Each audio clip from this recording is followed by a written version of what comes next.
या जिले में मईल थाना क्षेत्र अंतर्गत राजनगर चौराहे पर हेरिटेज एकेडमी है और इस एकेडमी के प्रिंसिपल डॉक्टर संतोष सर जी हमारे साथ मौजूद हैं। आपके विद्यालय में आज एक कार्यक्रम हो रहा है, स्पेस के बारे में बताया जा रहा है बच्चों को।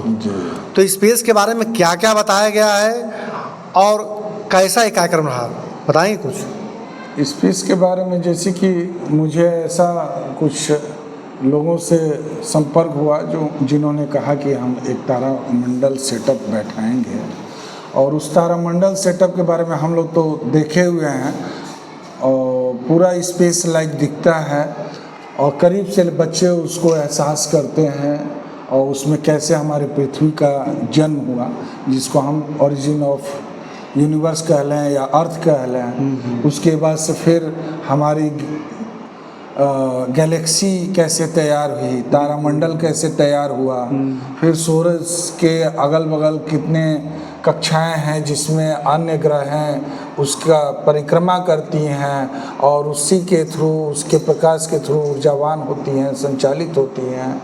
जिस तरह से हम हमारे पृथ्वी के लोग जो है जीवन अर्पण कर रहे हैं, सूरज की देन है, हम उसका चक्र लगाते हैं। दिन रात किसके चलते जो है बदलता है, मौसम किसके चलते बदलता है, ये सब की आज जानकारी हमारे बच्चों को बहुत ही नज़दीक से मिला है और बच्चे बहुत ही उत्साहित हैं और अगले बार के लिए वो पूछ रहे हैं। तो मेरा ये कहना है अगले बार हम लोग देखेंगे रॉकेट लॉन्चिंग कैसे होती है और रॉकेट कैसे जो है मून पे या मार्स पे कैसे जो है लैंड करता है, लैंड करने में जो है कि क्या क्या चीज़ें उपयोग आती हैं, ये सब चीज़ों के बारे में जानेंगे।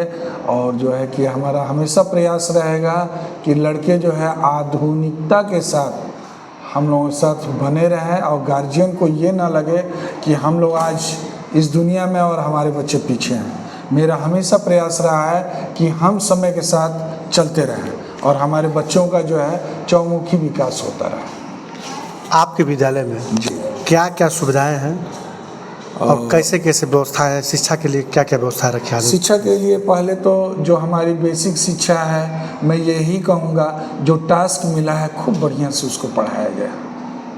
ठीक है। दूसरी चीज़ है थोड़ा ब्रांचेज हैं, जैसे कंप्यूटर है, तो कंप्यूटर हमारे यहाँ भरपूर है, बच्चे आते हैं लाइट रहते हुए जो है कि अपना चलाते हैं। दूसरी चीज़ है किसी न किसी एक दिन जो है प्ले करा दिया जाता है, बच्चों का शारीरिक विकास भी होता है। तीसरी चीज़ ये है कि हम लोग जो है कि प्रेयर में या प्रेयर के बाद भी या क्लासरूम में भी जो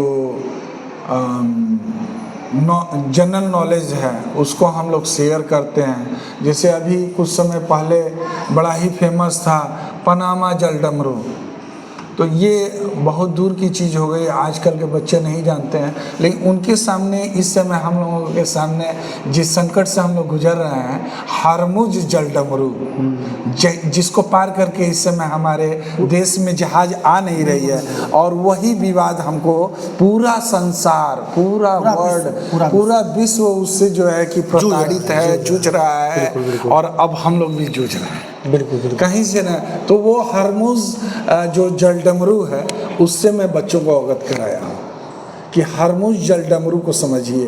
वो सचमुच में डमरू के आकार का है, लेकिन उसको थोड़ा समझने के लिए और आपको बड़ा होना पड़ेगा। वो डमरू जैसे एक सीमा हमारे जल में भी है, हमारे समुद्र में भी एक जल सीमा है, और उस जल सीमा को सभी लोग जानते हैं, वो अंतर्राष्ट्रीय स्तर की चीज़ें हैं। उस जल सीमा को जब हम पार करते हैं तब अपने रास्ते पर आते हैं, वही चीज़ नहीं हो रहा है।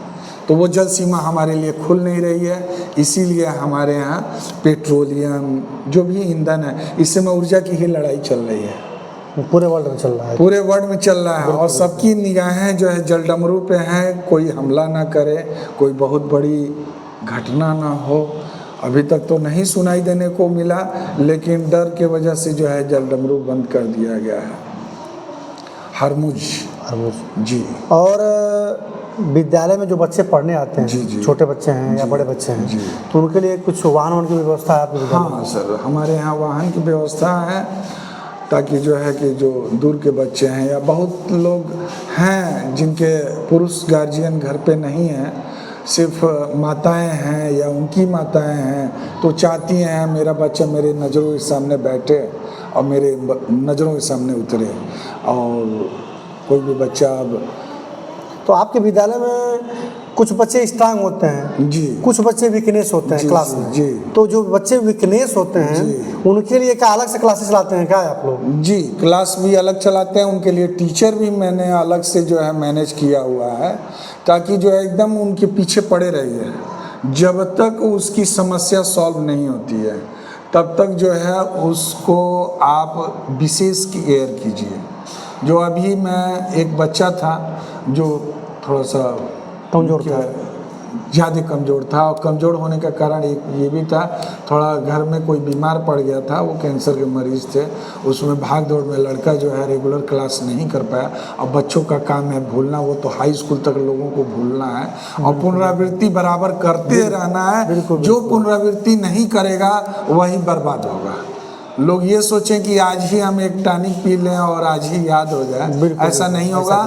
और आप यहाँ पढ़िए, फिर घर जाकर रिवाइज कीजिए, सोने से पहले रिवाइज कीजिए, जगने के बाद एक बार रिवाइज कीजिए।